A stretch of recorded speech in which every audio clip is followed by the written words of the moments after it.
দেশের সর্বোচ্চ আদালত তাদের যদি ভূমিকা ন্যাক্কারজনক হয়, আমরা সেটা কি করতে পারি? কর্মচারী সমাজ, অবসরপ্রাপ্ত কর্মচারী সমাজ রাজ্য অচল করে দিতে পারে এবং সেই দিকে আমরা যাব। ডিএ মামলা আজকে প্রায় 3 মাস 20-21 দিন হয়ে গেল। আমরা ভেবেছিলাম, আজই ভাবি যে নিশ্চয়ই আগামীকাল ডিএ মামলার রায় প্রকাশ পাবে, তাই আমরা কজ লিস্টে তা দেখতে পাবো। কর্মচারী সমাজ একদম মারাত্মকভাবে উদ্বিগ্ন হয়ে রয়েছে যে এত দেরি কেন করছে, আমাদেরও প্রশ্ন। ডিএ মামলা অনেক ডিলে হয়ে গেছে, তাই আমরা ম্যাক্সিমাম 1.5 মাস ধরেছিলাম। আজকে 3 মাস 20-21 দিন হয়ে গেছে, এখনও বেরোচ্ছে না। আমরা সত্যি যথেষ্ট উদ্বিগ্ন হয়ে অবস্থায় রয়েছি। 5,000 সামথিং টাকা দিয়ে একটা মানুষের সংসার চলে, এটা রাজ্য সরকার বোঝে না। এটা একদম সত্যি কথা বলতে কি, আশা কর্মীদের যে এই ন্যায্য দাবি, সেই ন্যায্য দাবিকে কিন্তু আমরা কুর্নি জানিয়েছি, আমরা সেই দাবিকে সমর্থন করেছি। ভোটের মুখে যদি তাদের কিছুটা দাবিও অন্তত যদি না মেটে, সরকার যদি হাত গুটিয়ে বসে থাকে, তাহলে কিন্তু ভোটে কিন্তু এর বিরূপ প্রভাব পড়বে।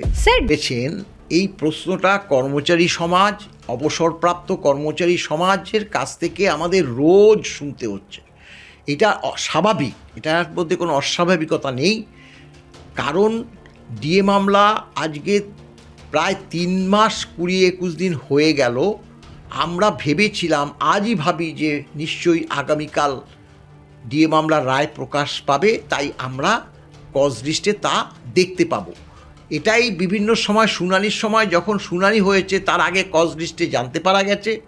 বিভিন্ন মামলায় আমরা দেখেছি ভার্ডিকের ক্ষেত্রেও কজ লিস্টে সেই ভার্ডিক কবে দেবে তার ইনফরমেশন পাওয়া গেছে। আমরাও সেইভাবে, আমাদের যে আইনজীবী সুপ্রিম কোর্টে সেও বলেছে যে ওয়েবসাইটে দিয়ে দেবে মলয়বাবু, আপনারা সেই মতো যদি পরের দিনই থাকে, আপনারা যদি বিমানে আসতে পারেন আপনারা থাকবেন, না হলে আমরা তো আছি, অসুবিধা কিছু নেই।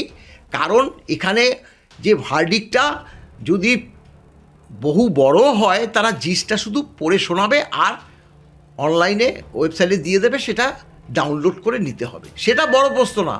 এখন প্রশ্নটা হচ্ছে যে কর্মচারী সমাজ একদম মারাত্মকভাবে উদ্বিগ্ন হয়ে রয়েছে যে এত দেরি কেন করছে, আমাদেরও প্রশ্ন। আমরা বারবার বলছি, দেখুন, আমরা তো ভেবেছিলাম যে মাননীয় জাজদ্বয় এই যে রিজার্ভ রাখার পরে ভার্ডিকটা 1 থেকে 1.5 মাসের মধ্যে প্রকাশ পেয়ে যাবে। কারণ হচ্ছে, এই কারণটাও তো স্বাভাবিক, কারণ যখন শুনানি শুরু হয়েছিল, মাননীয় এই বিচারকদ্বয় তারা বলেছিল যে এই আমরা ডিএ মামলা সম্বন্ধে ওয়াকিবহাল, আমরা ডিএ মামলাটা শুনব। আমাদের বুকে আশা জন্মেছিল, কারণ আমাদের এর আগে যে মাননীয় জাজদ্বয় তারা বিন্দুমাত্র 15টা শুনানি করলেও আমাদের বিন্দুমাত্র অগ্রগতি দেখা যায়নি। পরবর্তীকালে এই যে মাননীয় সঞ্জয় কারোল ও পিকে মিশ্রর বেঞ্চ যেভাবে শুনানিগুলো করেছে, তার মধ্যে সেকেন্ড থার্ড যে শুনানিতে মামলাটা হাতে নেওয়ার পর বলেছিল সরকারকে যে আগে আপনারা 50% ডিএটা দিন, তারপরে আপনাদের যে কথা সেটা আমরা শুনব। কারণ কি না, কারণটাও উল্লেখ করেছে, ডিএ মামলা অনেক ডিলে হয়ে গেছে। আগে দিন, তখন কিন্তু এই যে সরকারি আইনজীবী মাননীয় অভিষেক মনু সিংভি বলেছিল এই মুহূর্তে 50% যদি রাজ্য সরকারকে দিতে হয়, রাজ্য সরকারের সিদ্ধারাটা ভেঙে যাবে। কিন্তু সেক্ষেত্রেও কিন্তু কনসিডার করেছে, বলছে ঠিক আছে 25% দিন। অর্থাৎ সরকার কিন্তু মেনে নিয়েছে 25%, কিন্তু সরকার দেয়নি।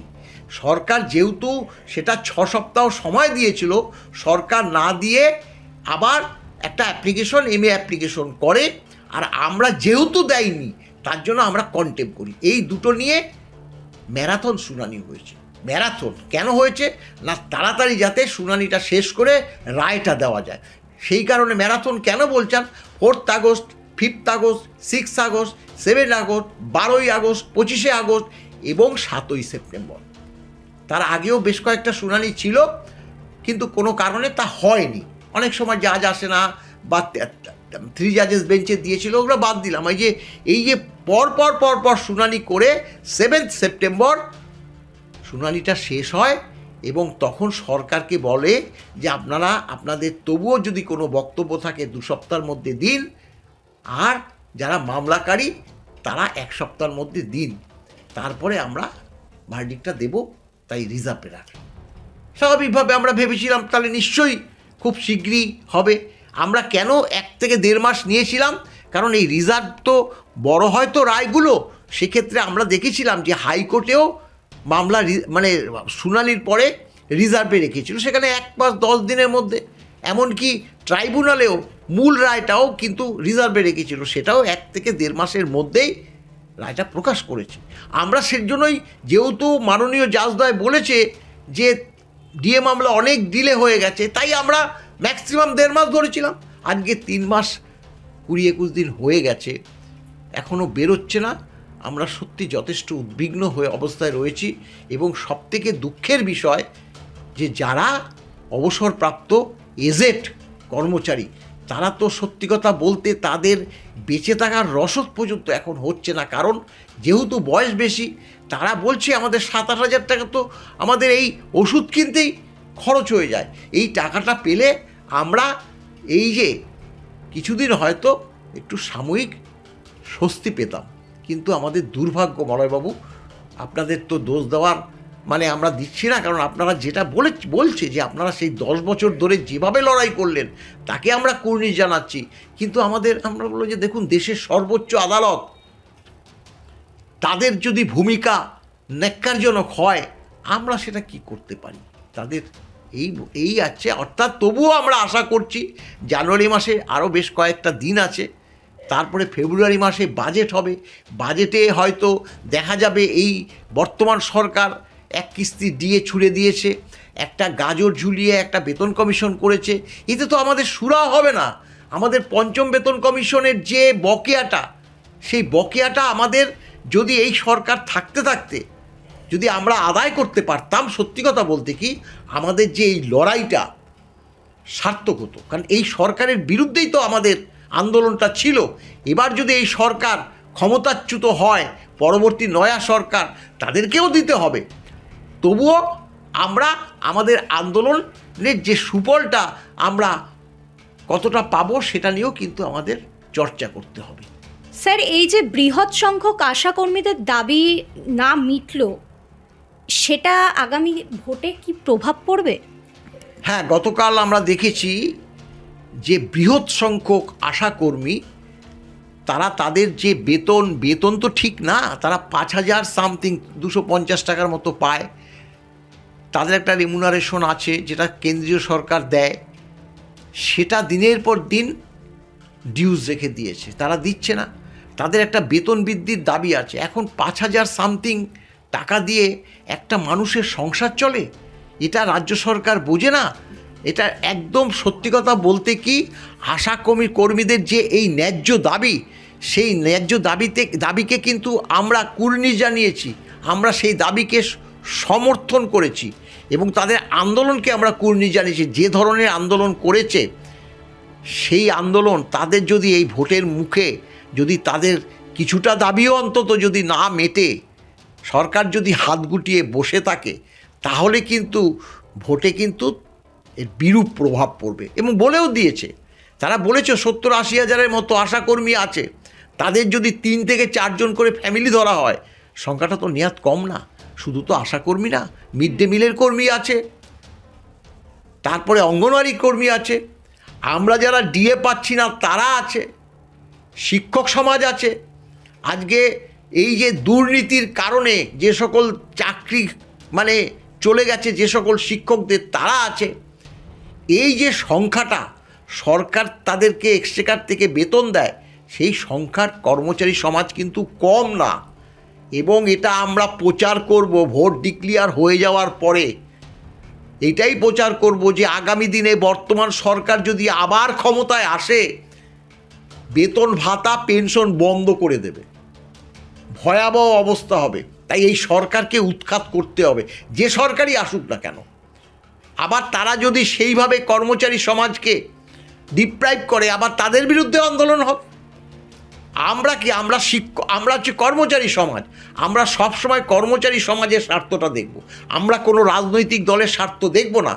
আমরা দেখব এই রাজনৈতিক দলটা ক্ষমতায় এসছে, কর্মচারী সমাজ ডিপ্রাইভ হচ্ছে, তাদের যে সকল চুক্তি হয়েছে বেতন ভাতা সেটা সরকার দিচ্ছে না, অথচ এই সরকার কারি টাকা না দিয়ে সেই টাকা খেলা মেলা বিভিন্ন পুজো একে দান করছে। তাহলে আজকে আমার টাকা তুমি অন্য খাতে খরচ করবে কেন? আশাকর্মীদের সেন্ট্রাল গভর্নমেন্ট থেকে যে রেমুনারেশনটা সেটা তোমরা না দিয়ে অন্য খাতে খরচ করবে কেন? কেন 5,000 টাকা দেবে? কেন সেটা মানে 12, 14, 15,000 টাকা হবে না? কেন হবে? তাই কালকে যে এতটা আশাকর্মীরা রাস্তায় নেমে আন্দোলন করবে অভাবনীয়। সরকার পাজেল হয়ে গেছে। তার জন্য তো আমরা দেখেছি, আমরা সেই সময় উত্তর দিনাজপুরে দেখেছিলাম, সেখানে একজনকে আটকিয়ে রেখেছে পুলিশ, কিছুতেই যেতে দেবে না, মানে লুকিয়ে চুরি এসছে। তারপরে আমরা দেখেছি ট্রেনে উঠতে দেয়নি, বাস থেকে নামিয়ে দিয়েছে, কিছুতেই এদিকে। অর্থাৎ সরকার ভয় পেয়েছে। এই সরকার ভয় পাওয়াটাই কিন্তু সরকারের আগামী দিনে কাল হতে চলেছে। অর্থাৎ শুধু তো আশাকর্মী না, এরপর শিক্ষক সমাজও নামবে, যারা চাকরি পাবে না। দুর্নীতি হয়েছে তো। আমাদের যে ডিএর যদি রায়টা বেরোয়, একটা নির্দিষ্ট পিরিয়ডে দিয়ে দেওয়ার কথা বলে, সেই পিরিয়ড পর্যন্ত আমরা ওয়েট করব। যদি অর্ডারটা বেরোলো 1 মাসের মধ্যে ডিএটা দিতে হবে, আমরা 1 মাস ওয়েট করব। তারপরে কর্মচারী সমাজ, অবসরপ্রাপ্ত কর্মচারী সমাজ রাজ্য অচল করে দিতে পারে, এবং সেই দিকে আমরা যাব।